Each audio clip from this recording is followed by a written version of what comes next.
Bienvenidos a esta segunda emisión de nuestro podcast Glovedades. Como ustedes saben, este podcast es de la Facultad de Estudios Globales y del Centro Anáhuac de Investigación en Relaciones Internacionales. Mi nombre es Arturo Flores, yo seré su anfitrión el día de hoy y contamos con una visita muy especial, una colega que está con nosotros en el CAIRI, es María Luisa Calero Martínez de Irujo. Voy a permitirme leer una semblanza de ella. Ella es licenciada en Administración de Empresas por el Instituto Tecnológico Autónomo de México, con maestría y doctorado en Historia por la Universidad Iberoamericana en la Ciudad de México. Se ha desarrollado en el medio financiero, tanto en el sector público como en el privado, enfocándose en el área internacional y en la firma de acuerdos multilaterales de cooperación. Es especialista en historia de México de finales del siglo XIX y principios del siglo XX, orientada a las relaciones internacionales, a los procesos políticos y electorales, así como al exilio mexicano durante la Revolución Mexicana y a los movimientos contrarrevolucionarios gestados en Estados Unidos. Cuenta con experiencia en investigación y análisis documental en archivos gubernamentales, hemerográficos y diplomáticos. Actualmente es titular de la Cátedra A.G. Leventis Anáhuac en Estudios de Chipre, encaminada al desarrollo de investigación entre México y Chipre, así como a la difusión de la cultura, historia y tradiciones chipriotas. Y justamente esta última actividad es la que nos hace que estés el día de hoy aquí, Luisa, con nosotros. Un gustazo tenerte. No, hombre, es un gustazo el mío estar aquí con ustedes y poder platicarles de esta aventura que es la Cátedra de Chipre. Perfecto, pues ahora sí que empecemos por el principio. Empecemos por el principio. ¿Qué es la Cátedra de Chipre? Cuéntanos. Bueno, antes que nada, sí quisiera platicarte que la Cátedra de Chipre está financiada, es una cátedra de la Fundación A.G. Leventis. Okay. Esta fue fundada en 1979, por Anastasius George Leventis. Era un gran empresario y se volvió totalmente, hacia la filantropía, y su objetivo básicamente era apoyar a todas las cuestiones de educación, de sociedad, de cultura, sobre todo chipriota.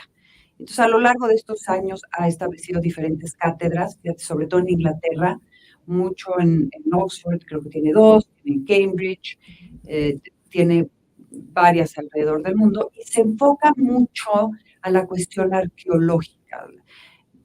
Bueno, tanto a la arqueológica como a recuperar la historia de Chipre y la historia helénica en general. Cuestiones patrimoniales principalmente. Mucho cuestión patrimonial, fíjate que tiene una parte de la fundación, tiene como una asociación que se ha dedicado a ir por el mundo recuperando piezas robadas y ha establecido en diferentes museos muy importantes las propias salas. O sea, estoy hablando del Met de Nueva York, tiene una sala de Leventis.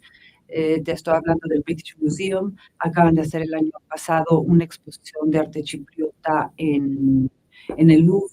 O sea, son, yo creo que palabras mayores, es un interés muy importante, o sea, es muy importante para ellos dar a conocer la cultura, y establecieron, no me acuerdo en qué año, más o menos yo creo que alrededor de hace 15 años, el Museo de Nicosia, que es el museo más importante en Chipre. Y bueno, da becas, da tanto artistas como académicos, y también está metido últimamente en cuestiones de medicina molecular, en cuestiones de apoyo de agricultura, por ejemplo, en Ghana. No sé, se ha metido a diferentes aspectos, por lo que sí te puedo decir que para nosotros es un honor que tengamos la Cátedra A.G. Leventis de Estudios sobre Chipre aquí en México. ¿Desde qué año está esta cátedra aquí en la Universidad de Anáhuac? Está desde el año 2011, acabamos de cumplir 11 años, ya llevamos bastante tiempo. Fue promovida sobre todo por la Embajada de Chipre en ese entonces. El embajador era Vasilios Filippou, y se hacían muchísimos, pues, intercambios culturales, se hacían exposiciones, y fíjate que tristemente a partir del 2020 se fue la embajada. Ya no tenemos ningún tipo de, digo, de representación diplomática aquí en México. Tenemos eh, un ¿cómo se llama? Un cónsul extraordinario, pero realmente la participación con el gobierno chipriota ha descendido. Sin embargo, pues estamos intentando darle un nuevo impulso. Hemos creado junto con el CEICA un seminario mensual. Entonces, yo doy pláticas sobre Chipre, pero este seminario, que es el seminario del Mediterráneo, está enfocado un poco a entender la importancia de lo que es el Mediterráneo y Chipre, obviamente, siendo parte importante del Mediterráneo Oriental. Claro, claro. Y nos podrías comentar, digo, para toda la gente que nos está escuchando, viendo y que no están muy familiarizados con Chipre, ¿qué es Chipre? Contarnos algo de la historia de Chipre.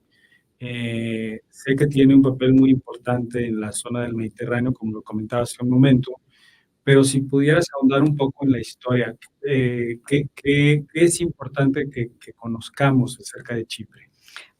Chipre es la joya del Mediterráneo. Si tú quieres estudiar el Mediterráneo, estudiando Chipre lo entiendes. Digo, a grandes rasgos, te puedo decir, llegan en el año 1200 antes de Cristo, entran los griegos, y es ahí cuando se forma su identidad griega. Pero fue conquistada por fenicios, bueno, obviamente por Alejandro Magno, estuvieron los Ptolomeos, llegan los romanos, llega Bizancio, en la época de las cruzadas fue muy importante, Ricardo Corazón de León se casó en Chipre, ni más ni menos, bueno, y de ahí, bueno, estuvieron los cruzados, y lo que es muy importante es a partir de 1571 entra a formar parte del Imperio Otomano. Y ahí es donde entra la parte musulmana, ¿no? Entran pues, esta cultura totalmente diferente a la ortodoxa, porque Chipre, además de todo, es de las primeras islas, digamos, bueno, las primeras comunidades cristianas. Ahí empezó su peregrinar San Pablo. Inclusive, dato curioso, ahí encontraron la tumba de San Lázaro, el famoso amigo de Cristo, así decía la tumba, Lázaro, el de los 4 días, amigo de Cristo. Luego, ya, toda es una historia, obviamente, sus restos se los llevaron luego a Constantinopla, etcétera. Bueno, pero un poco más reciente, porque soy historiadora y luego tiendo a irme al pasado, pero bueno, lo que es 1800, ¿qué fue? Alrededor de 1890, más o menos, no me acuerdo la fecha exacta, el Imperio Otomano está en peligro, bueno, está en guerra con el Imperio Ruso, y entonces le ceden la isla para que la administren los británicos. Obviamente que los británicos estaban interesadísimos, pues está haciendo el canal de Suez, acaba de terminar el canal de Suez, entonces es una gran ruta para ellos, y finalmente se quedan con ella en 1925. En 1955 empiezan todos estos momentos de independencia contra el colonialismo, y ahí se divide la isla porque realmente hay 2 grupos étnicos importantes, son los grecochipriotas y los turcochipriotas, ¿no? Que son los minoritarios, son alrededor del 30%, pero no deja de ser una mayoría bastante importante. Volviendo a 1955, empieza este movimiento independentista, y la parte grecochipriota, bueno, los grecochipriotas se unen a un movimiento se ha llamado EOCA, que buscaban la unión con Grecia. Obviamente, en ese momento, los turcochipriotas no les gusta porque no les interesa unirse a la isla. Al cabo del tiempo, lo que se decide es, para no partir el territorio, ni tampoco unirse a Grecia, se forma una isla independiente. Hay un delicado equilibrio político, hay una crisis política, y en 1963 hay una masacre entre turcochipriotas y grecochipriotas, y es cuando entran las fuerzas de la paz de la ONU. La ONU, vas a ver que a lo largo del tiempo, hasta el día de hoy, están ahí y toman un papel muy importante. En 1974 hay un golpe de Estado contra estos unionistas a Grecia, y digo, más bien, los unionistas griegos que sí tenían esta idea de volverse a unir a Grecia, se levantan contra el gobierno y ahí es cuando entra Turquía en 1974 y invade la isla. Y la isla queda dividida entre norte y sur. En el sur está la comunidad turcochipriota, en el sur están los grecochipriotas, y hubo una gran diáspora, no diáspora, un gran desplazamiento. Se calcula que fueron alrededor de 200,000 chipriotas que se movieron de un lado a otro. La ONU divide la isla, se llama la línea verde, y la línea verde es más o menos el 3% del territorio. O sea, divide en dos la isla y tienes en algunos lugares desde 20 metros de distancia entre una frontera y otra, y en otras partes llega a ser hasta 7 kilómetros. ¿No? Muy bien. Sí, sí vemos que hay un valor histórico tremendo en Chipre y sobre todo esta cuestión, esta pugna política entre entre Grecia y Turquía por la isla. No sé si pudieras ahondar un poco más en este conflicto que es, pues, data desde hace muchos años, ¿no? Entonces, si pudieras comentarnos un poco más para entender más el contexto. Pues mira, realmente las dos comunidades vivían en relativa paz, porque vivían en los pueblos, vivían juntas, tenían tierras comunes. Los otomanos tenían esta política de terrenos, digamos, municipales, un poco como, no eran ejidos, pero sí terrenos. Entonces, todos trabajaban juntos. Cuando llegan los ingleses en esta política de divide y vencerás, empieza a delimitar los espacios y se dividen las comunidades. Entonces, ahí es cuando realmente empieza la separación. Ahorita realmente no les interesa a los grecochipriotas ser parte de Grecia, ya son comunidad europea, son país independiente, tienen una situación económica bastante buena. En cambio, Turquía, bueno, invadió la isla a partir de 1974, tiene grandes ejércitos adentro, tienen muchos turcos, llegaron a la parte norte de Chipre. Y entonces, ahorita, en estos momentos, tenemos un Erdogan que está peleando que se divida la isla, ¿no? Y en cambio, los grecochipriotas están buscando una unión. Pero eso es una historia que me tengo que ir un poco hacia 2004. En el 2004, bueno, en 1990, empezando desde ahí, Chipre solicitó ser miembro de la Comunidad Europea. Okay. En el 2004, viendo la posibilidad de esta unión, Kofi Annan planteó un referéndum para ver qué es lo que decidían las dos comunidades, lograr la unión y así, una vez como isla unida, ser parte de la Unión Europea. En 2004 se hace este referéndum. Los turcochipriotas dicen que sí quieren entrar, que les conviene muchísimo. Su situación económica está es bastante precaria, porque ellos, después en 1983, se declararon como un Estado independiente, pero es un Estado independiente que no es reconocido por absolutamente nadie. Entonces, no tienen apoyo de nadie, más que de Turquía. Entonces, obviamente, cuando ven la posibilidad de unirse a la Unión Europea, pues lo ideal era sí, claro, era una oportunidad para reunificarse de cierto punto. Claro. Pero los grecochipriotas no quisieron, y la isla no se unió. Pero, entonces, entra la Comunidad Europea como una isla dividida, ¿no?, con todo lo que son los derechos de la Unión Europea suspendidos hasta que se una la isla. Entonces, es un Estado, Chipre es parte de la Unión Europea. Chipre es parte... Chipre dividida es parte de la Unión Europea. No, Chipre como isla de jure, toda es parte de la Unión Europea, pero de facto no, porque está dividida. Estás, digamos, suspendidos sus derechos hasta que se logre la reunificación. Entonces, ¿sí está o no está? La isla está, pero no está. Okay. O sea, la República de Chipre tiene el euro, no se considera Europa. Okay. Sí, en cambio, la parte norte no, usan la lira turca, nada más tienen financiamiento de Turquía, no tiene ningún tipo de acuerdos, por ejemplo, migratorios.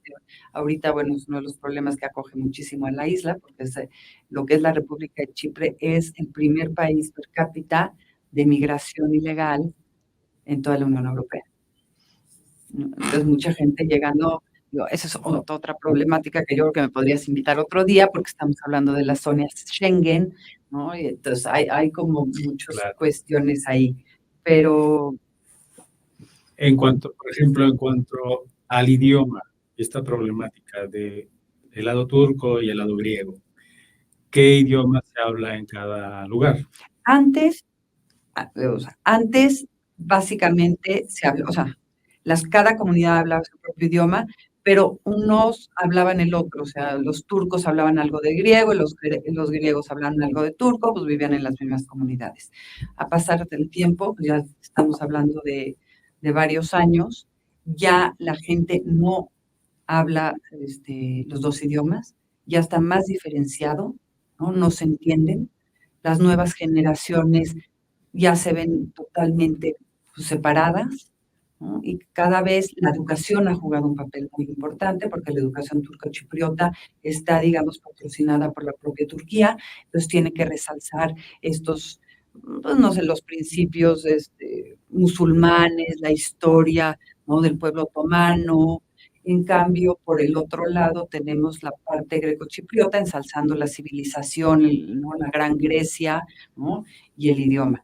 Entonces, es un problema porque cada vez están más separadas. Sin embargo, estamos viendo muchas asociaciones de jóvenes que se sienten chipriotas, o sea, ya no definiéndose como greco o como turco.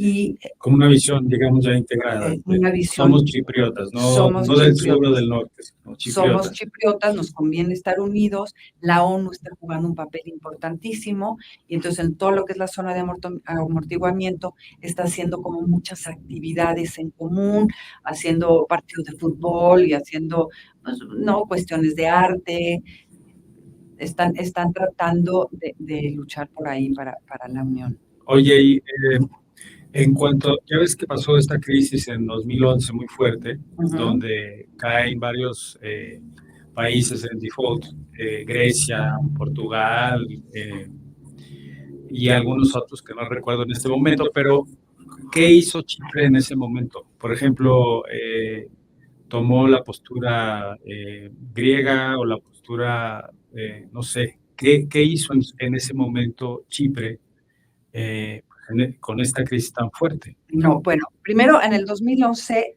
bueno, es la crisis de la deuda en la eurozona. Lo que es Grecia, Portugal, Irlanda y España solicitan un rescate económico, ¿no? Entonces la Comisión Europea, el Banco Central Europeo y el Fondo Monetario Internacional los apoyan. Pero Chipre lo que tenía es que muchísima deuda griega, ¿no? Los bancos, claro, griega, claro, sobre todo por la griega. Entonces vieron que los bancos pues no estaban pudiendo soportar el sistema económico y llega un momento que piden ayuda.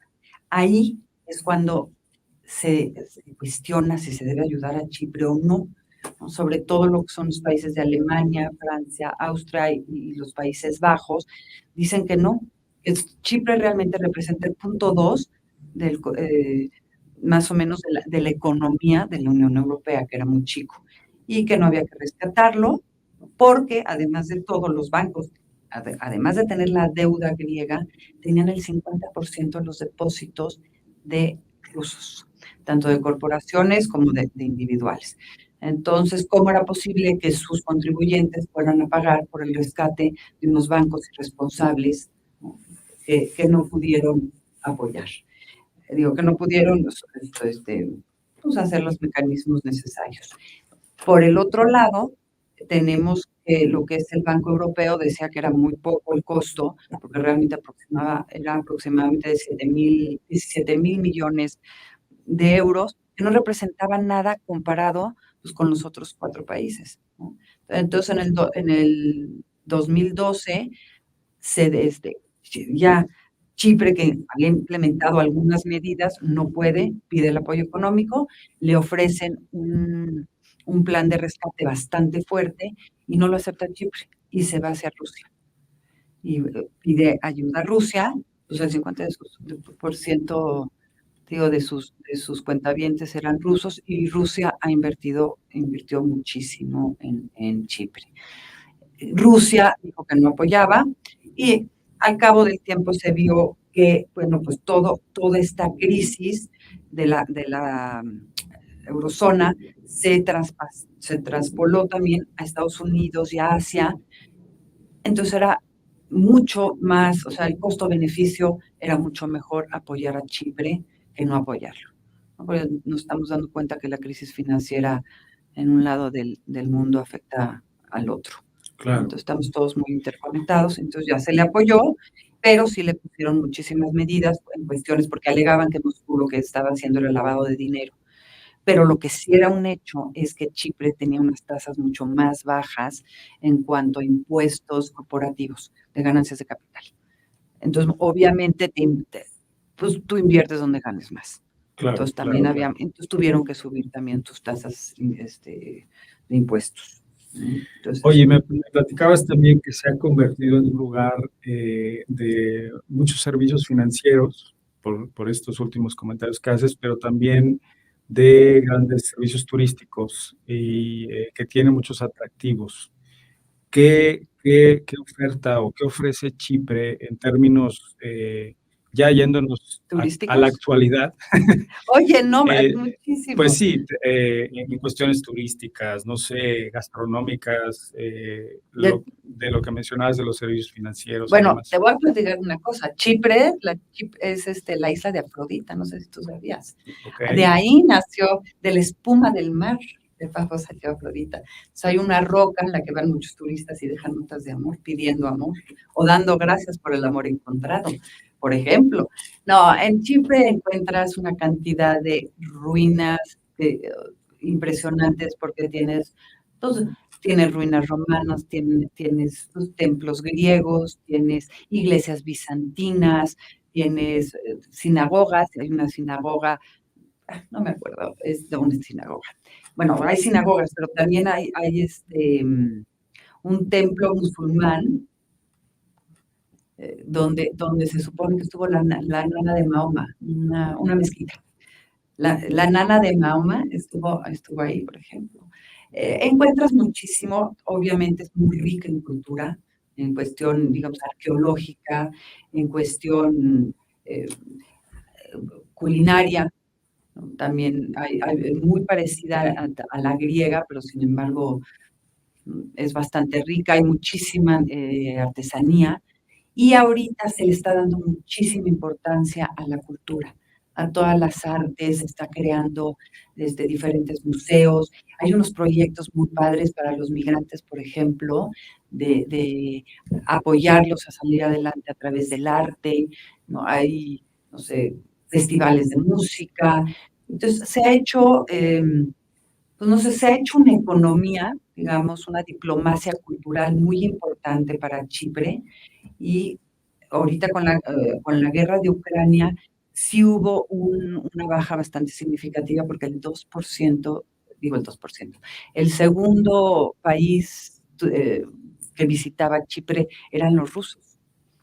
Ha estado muy cerca de Rusia, te digo, a lo largo de su historia, ¿no? Y ahorita pues ya lo han suspendido, pero hay grandes, o sea, hay restaurantes, hay vino chipriota, por ejemplo. El vino chipriota es el más antiguo del mundo. Inclusive en la Edad Media se habla como el rey de los vinos, ¿no? Entonces, inclusive en Francia hay reseñas de que Luis XIV tomaba el vino chipriota y era así Lo como solicitaba de Chipre, ¿ves? Claro.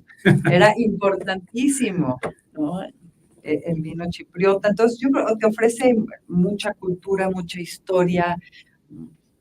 La división ha traído problemas, inclusive por eso la G20 empezó un poco también a rescatar la herencia cultural, porque a la hora que hay la división, pues muchas de las mezquitas que estaban en el sur, pues no se les ha hecho mucho caso, y en el norte han destrozado muchísimas iglesias bizantinas, muchas cuestiones religiosas, cementerios, pues un poco por esta intolerancia que ha surgido. Sí, digamos que hay un ejercicio de un un soft power, este poder que se ejerce a través de la cultura y de otras instancias que ejercen los países y que está pues visto que es bastante efectivo y eficiente para atraer gente, turistas y demás. Ahora, yéndonos un poco a las actividades de la cátedra dentro de la universidad, ¿qué actividades nos puedes mencionar que se realizan como parte de esta cátedra? Pues mira, está el seminario del Mediterráneo, que es parte importante. Estamos fomentando a que los estudiantes escriban en el Global Review, entonces hago un poco de estudios académicos. Estamos, pues se han presentado algunos documentales entre los estudiantes.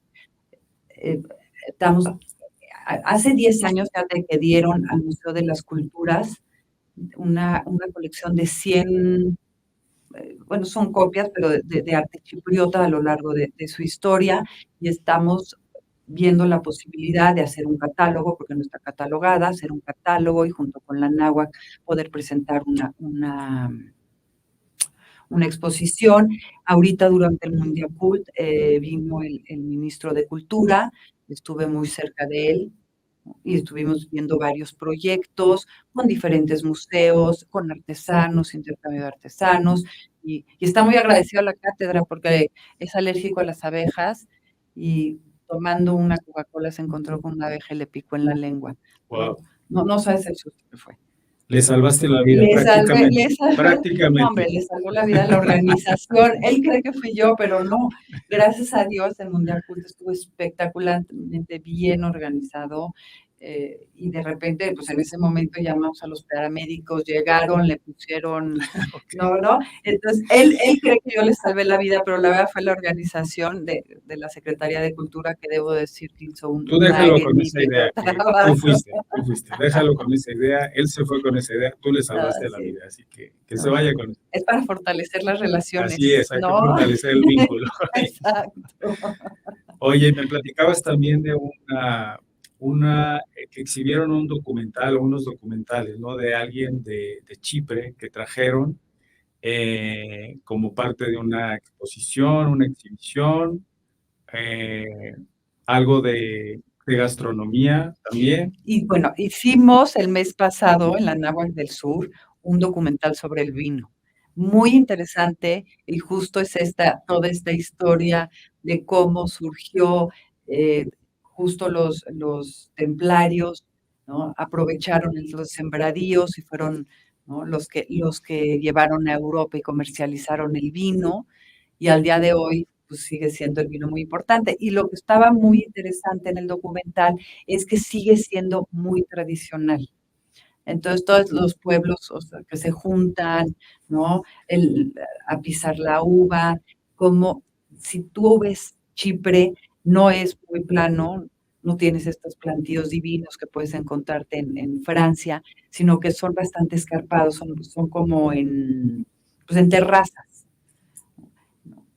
Chipre es una isla que al mismo tiempo que puedes esquiar en las montañas, puedes estar en la playa. Claro que esto es en diciembre y la playa está bastante fría, pero, bueno, pero uno mexicano puede que no se lance, pero un noruego a lo mejor él la encuentra templada el agua. Exacto, ¿no? Está calientita. Está calientita, pero bueno, entonces tienes también, estos terrenos que son bastante, pues digo, estas terrazas, entonces la manera que se haga la tierra y todo, se usa mucho la yunta, ya no, o sea, inclusive aunque es moderno, pues muchas veces es más fácil. Y lo que es muy interesante, yo no sé si tú sepas que el burro es un animal en extinción.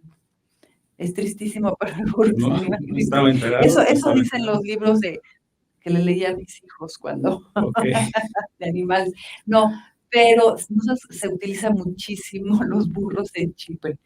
Y justo en la zona de amortiguamiento, cuando hubo la invasión y tuvieron que moverse de un lado hacia otro, muchísimos burros quedaron desamparados. Entonces tú, si vas a la zona de amortiguamiento, te vas a encontrar a muchísimos burros salvajes caminando por la isla. Pero sí se usa independientemente también a los burros en manera laboral para los viñedos. Muy bien. Oye, y Sé que tenemos, hablo de como universidad, tenemos algunos convenios con universidades de Chipre, inclusive hay un estudiante ahora que está de intercambio por allá. ¿Podrías comentarnos algo de este tipo de intercambios? Sí, es la Universidad de Chipre, que fíjate que es bastante interesante porque justo la G. apoyó grandemente a esta fundación. Es una universidad relativamente nueva, pero está tomando importancia inclusive a nivel europeo. Luis Vargas está allá. Él, bueno, está enfocado a ver un poco la problemática de Chipre. Sé que tuvo unas juntas con unas de las organizaciones, estas que te platicaba de los jóvenes, para unir a las dos identidades. Él está también bastante interesado en historia bizantina, entonces tuvo algo de acercamiento con el Departamento de Estudios Arqueológicos Bizantinos de la universidad, ¿no? Y nada, yo creo que Chipre te ofrece, pues, el estudiar es un poco el Mediterráneo oriental, que está además teniendo una gran importancia porque están encontrando petróleo. Y vemos que la Unión Europea cada vez está más interesado en Chipre, al igual que Estados Unidos, al igual que, ¿no? Como que están teniendo ahorita formando acuerdos de diferentes tipos, con Israel, con Libia, ¿no? Bueno, con Libia tenemos un poquito de problema por las zonas económicas, pero bueno, con Líbano sí. Sí, la verdad se me hace muy interesante este tipo de intercambios, ¿no? A culturas milenarias y donde puedes ver, pues entiendes en un pequeño pedazo de tierra, en una isla, mucho de lo que está pasando globalmente. Muy bien, Luisa, pues ha sido un placer tenerte el día de hoy en este podcast. Quedan muchos temas en el aire todavía. Yo creo que vamos a hacer más programas contigo porque es un tema muy interesante. Agradecerte el tiempo y el espacio que nos diste el día de hoy. Al contrario, feliz. Una apasionada de Chipre, entonces feliz estoy aquí contigo y te platico de esta maravillosa joya del Mediterráneo. Excelente, muchas gracias. Pues esta fue la segunda emisión de Glovedades. Nos vemos hasta la próxima. Gracias.